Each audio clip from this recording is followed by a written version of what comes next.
Hey, so, I wanted to film this video to kind of help you out with your consultation calls, just like the mentality of it to make sure that you can close down a higher percentage of the people you speak to in your consultation calls. So, mindset number one, what is the purpose of a consultation call? The purpose of the consultation call is to understand to what degree can you help the person out at this very moment in time.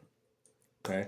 That's number one. It's not always about making a sale. It's to really get understanding. Because if you can't help someone, like I would probably recommend telling them and like letting them get off the phone. Like you don't want to make a career. Sorry, you don't want to make a career out of like taking money from people you can't help. It's just gonna end really badly. You're not gonna have good testimonials. You're gonna feel really bad, and it's just not the best way to kind of run a business. Instead, you need to kind of only work with people who you think you can help and like that you're confident that you can help like out. So it's not just about making the sale. However, doing a consultation call, there's a very big duality, right? Of how to balance the energy of you want to have a new client, but you're not really focused on the sale. Now, when I was first getting started, back in like probably about 2016 was like a really kind of hit that I wasn't good at sales. I was doing my consultation calls like for like the first like 10 or 15 minutes, I'd just be like trying to build rapport, trying to like get to know their current situation. So I'd be asked questions like, yeah, I see you're from here, I'm from here as well. Where'd you go to school? What's the weather like where you are? Oh my gosh, I'm so grateful for you to be here. Like tell me more about your business. Oh, how'd you get into business? What was your backstory? And a lot of the people I would speak to, they would end up just saying stuff like, can we kind of just give me a price? They basically like stop talking to me, give me a price. And like I looking back, I could have given a price earlier and talked about business, but I was thinking the more that they liked me, the more they would want to buy from me. So I wanted to get to know them as a person. And it just led to like literally they would just get impatient, be like, dude, just tell me your price so I can go.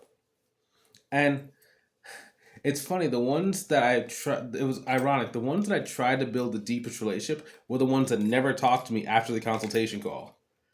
They would just get impatient, get mad at me, and then leave or ghost. So I came to this realization. I was like, wait. So I was thinking that people would be upset if the only reason I was talking to them was to make the sale. But literally for them, if they don't buy, they never talk to me again. So does that mean they only came to the call to see if they wanted to buy? And once that clicked in my mind, my consultation calls got a lot more direct and a lot more to the point, a lot faster. And I realized that the place that you actually build rapport is in two spots. Number one, rapport is built once you guys are already working together and actually like you. It's more of a camaraderie. For a consultation call, during the consultation call, the place you build a rapport is by talking about the problems they're going through in their business and helping them strategize what life will look like while you guys are working together and once that problem is taken care of. It's not in asking about the weather. It's not in, asking about this. It's more in like the aspects of their business, how it's going to affect their overall life. No one, the small talk doesn't even work. Like on a lot of my consultation calls, I don't even start. Oops, sorry, I don't even start off the call with like, "Hey, how is your day going? What's the weather like where you are?" I used to say that. I literally took that out of all of my scripts. Someone comes on the phone, "Hey, so blah blah blah blah blah blah blah. Tell me where you are now. Tell me where you want to go. What does that look like?" And then I ask them a question. That's literally all it is. Or I'll be like, "Hey, still got time to speak?" Yeah. Okay. So can you tell me a little bit about your business? Just boom. There's no, hey, my name's Bryce. My background is this. My do is blah, blah, blah, blah, blah, blah, blah. No. Straight to the point. Straight to the point. And my clients love me way more than like people that are beat around the bush, kind of like false get to know you kind of talking stuff. Right. And that kind of comes down to the next thing, which is like being salesy. So I used to have this thing because I like saw it on the interwebs where like people are salesy, you know. And it's just like when I think about salesy nowadays, I kind of laugh. It's not laughing like looking down on people, but it's just that people don't really understand business. So salesy is a civilian word. Salesy is like pushy, forceful, or just really doing the basics of sales. A lot of people, especially if they can't afford it, they don't like being in those sales situations because they feel unnecessary pressure. Where in a lot of cases they just were not looking to buy, or they told the person like, "Oh, I'm just looking," and the person tried to push forward, or the salesperson just didn't know what they were doing. But when you start talking to business owners, no serious business owner is going to say that someone is salesy. They might say it to you if they're trying to sell you like a program, like, don't be salesy, right? Because then you're like, oh, well, I can't be salesy, so I have to buy the program to learn how to not be salesy. But no sophisticated business owner that comes on the phone with you is going to be like, you're salesy. Like, if they're doing like 100K a year, 200K a year, maybe. But once they get past like 550, a million, $2 million, $3 million, you are never going to hear that phrase. Because think about it. In order for a business owner to have a business that does $2 million a year in sales, they have to be good at sales. Or they have to have some sort of organizational structure when it comes to sales. And they're aggressive. They know all the numbers, they're pushing, they're attacking, they're being very sophisticated in the way they do their consultation call. They have a pipeline of leads. That's not a word a business owner uses. And remember back to the example, the only reason they're on the call with you is to be sold. Now, when a civilian thinks about sales, they think about fear and pressure. Someone's trying to put me in something that I do not need. Versus a business owner is thinking, okay, they have a pattern of how they think about stuff to decide if something is the right thing for them. And as long as something matches that pattern, they don't care if you're nice to them, if you're upset with them, as long as you're not like disrespectful. You know what I mean? Like if you're not like you can even curse in their conversation with them. They don't even care. Right? I've had plenty of people who ended up being like doing business with me who we did not get along with. On the consultation call, we had a bunch of different disagreements. It does not matter if they like you or not, right? They have to respect you. As long as they respect your skill set and they feel that you have some value and that whatever they're paying, they're going to get at least 5 to 10 times the value back, they're ready to go. Very simple equation. Very simple equation. Okay? So go on your consultation calls. Follow your steps. In the beginning, you're going to be a little pushy. Like, that's okay.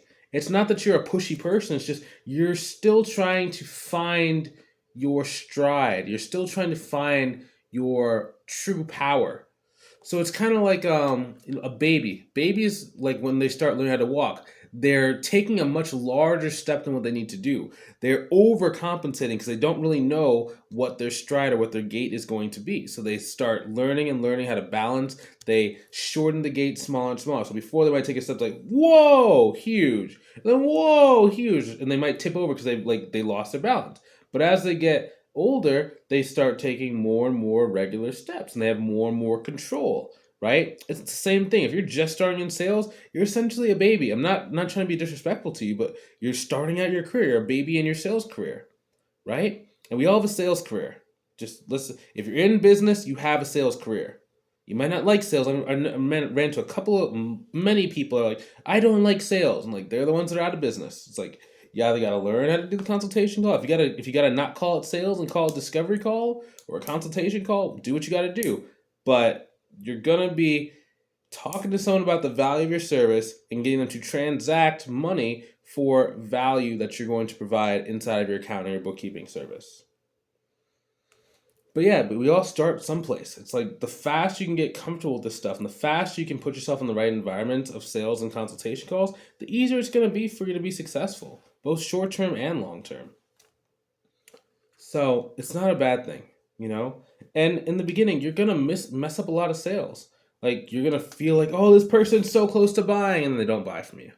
Or you're going to be like, oh, I should have said this. And, it just doesn't work. Or just a million different things can kind of happen when you're doing consultation calls. Let me turn on this light.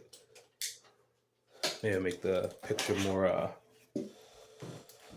clear. Yeah, you see how the lighting's like, when the lighting's better, your camera can be more clear and like less pixely. Should have had it on before, but I didn't really care. I figured you'd be okay if it wasn't perfect lighting. Yeah. So that's the main thing, guys. It's okay to be pushy in the beginning, as long as you're not trying to if you're not trying to harm someone, it's okay. If it's just something that you're offering, you think that it can really help them, it's your duty to try and move them forward. It's not that you're being pushy, it's just you don't have the skills to not push. You can be very, very, very subtle once you understand your skill set, and then you can just use a lot of finesse. But you can't be using finesse if you have no skill set. Finesse is only developed by doing it wrong a bunch of times and seeing just how far you can go and then calibrating each time. Okay? So I'd love to see you next time. Thank you so much for watching this video. Love to learn a little bit more about you. Talk to you soon. Have a good one.